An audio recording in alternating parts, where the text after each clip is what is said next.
Pagi-pagi dapat pertanyaan yang diajukan ke saya, bagaimana mendapatkan kembali Timur Timur balik masuk dalam payung Indonesia? Oke, saya senang pertanyaan seperti ini. Pasti saya jawab dan urai, tapi nggak ada niatan mau pamer dengan penguasa sekarang dengan mengatakan tuh saya punya grand plan. Kamu ada nggak? Yang pasti akan dijawab olehnya. Kamu boleh-boleh aja punya grand plan, tapi nggak ada rakyat yang percaya Sontoloyo. Rakyat tetap pilih saya. Itu artinya saya lebih benar. Ya nggak apa-apa juga sih. Namanya juga orang punya pengaruh dan dapat mandat rakyat. Sementara saya kan pemimpi, boro-boro dapat kepercayaan, peluang aja nggak ada. Begini cara ambil Timur Timur kembali. Pastinya tidak pakai jalur hard power seperti yang dilakukan Australia dengan mengatasnamakan UNAMED di PBB dulu. Pancing dengan konflik horizontal, masuk peacekeeping, lalu diadakan referendum. Mau lepas dari Indonesia atau masih mau bergabung dengan Indonesia. Hasilnya 70% ingin lepas dari Indonesia. Lalu berdirilah negara Timor Leste. Itu peran Australia gede banget, 80% barangkali. Bos UNAMED namanya Robert Kingsley sekarang jadi penasihat pertahanan Perdana Menteri Australia.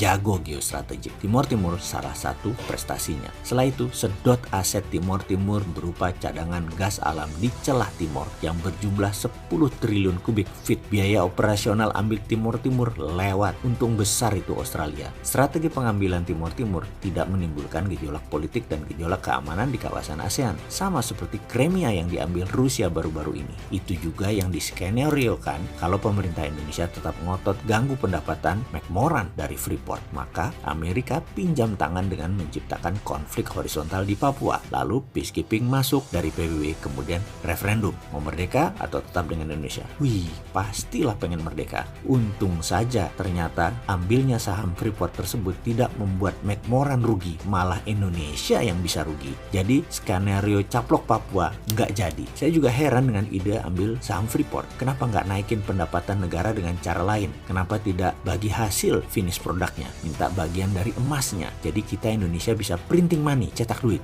Sudahlah, ide saya pasti geblek dan sontoloyo. Pasti nggak ada yang percaya. Tapi akan nyerah nggak memberi ide untuk negara? Ya enggak lah. Kita balik ambil Timor Timur saja deh. Gimana caranya? Pertama, kita mengatakan kepada Timor Leste, wahai Timor Leste, kamu buat proyek, project creation, dan ini ada uangnya. Setelah proyek diciptakan, kita Indonesia menyiapkan pendanaan, pakai pinjaman tentunya. Kita harus untung dari cost of fund. Jangan terlalu tinggi, nanti mencekik. Jangan terlalu rendah, nanti Timor Leste-nya profit. Bikin Timor Leste jangan hidup tapi jangan mati. Itu prinsipnya. Lalu, proyek itu harus dapat sovereign garanti atau jaminan negara. Jaminan B2B, business to business, nggak bisa ngikat APBN Timor Timur. Boleh semi sovereign garansi, yaitu pakai BUMN Timor Timur. Karena BUMN kan punya negara. Kalau default, gagal bayar, ambil jaminan negaranya. Pokoknya jangan swasta Timor Timur aja yang punya proyek. Jadi pihak Indonesia akan menyiapkan pinjaman, permesinan, tenaga kerja, konstruksi, operation, dan maintenance. Pastikan profit harus pihak Indonesia dulu yang ambil. Proyek harus di stretch, ditarik panjang, harus multi-year, bikin sampai 20 tahun kalau perlu pengembaliannya. Jangan 5 tahun balik modal, supaya Timor Timur kekunci terus. Jadi begitu proyek jalan, maka Timor Leste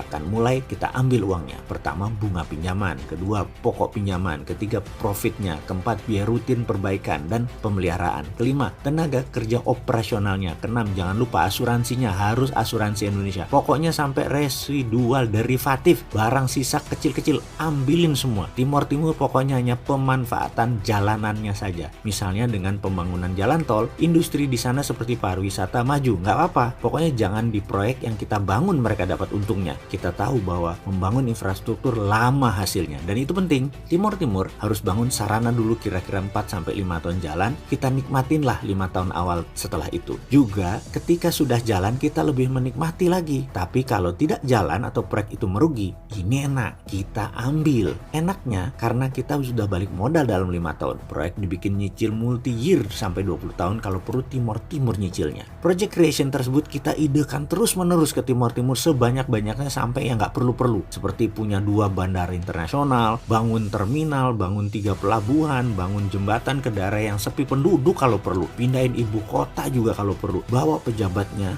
lihat LRT dan MRT di Indonesia biar terpukau, lihatkan pabrik penghasil gerbong kereta kita, buatkan rel kereta keliling Timor Leste, semua dibangun aja. Dan itu versi pertama untuk pasang kaki. Ada versi kedua membuat lebih cepat lagi kuku Indonesia menancap di Timor Timur, lebih dahsyat lagi strategi. Minat untuk tahu? Sebenarnya nggak usah dikasih tahu sih, pasti tahu. Kita coba merenung apa yang terjadi di Indonesia.